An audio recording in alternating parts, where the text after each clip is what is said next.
عززت قوات الأمن الداخلي والجيش الوطني اليوم تواجدهم على طول الشريط الحدودي للجنوب الشرقي مع ليبيا التي تحتفل غدا بالذكرى الأولى لثورتها. وأفاد مصدر مطلع بأن هذا التعزيز يهدف إلى سد كل المنافذ أمام العناصر المخربة والمرتبطة بتنظيمات إرهابية في ليبيا وغيرها، مؤكدا أن اليقظة الأمنية بهذه المناطق أصبحت في أعلى مستوياتها.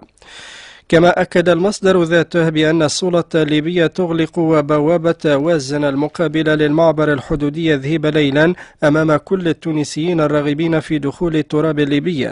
وفي سياق متصل فند مصدر أمني آخر الأخبار التي تداولتها بعض المواقع على الشبكة الاجتماعية الفيسبوك، والتي تفيد بأن سيارات وعناصر قطرية تشارك في تأمين حدود البلاد، مؤكدا أن هذه الأخبار خالية من الصحة.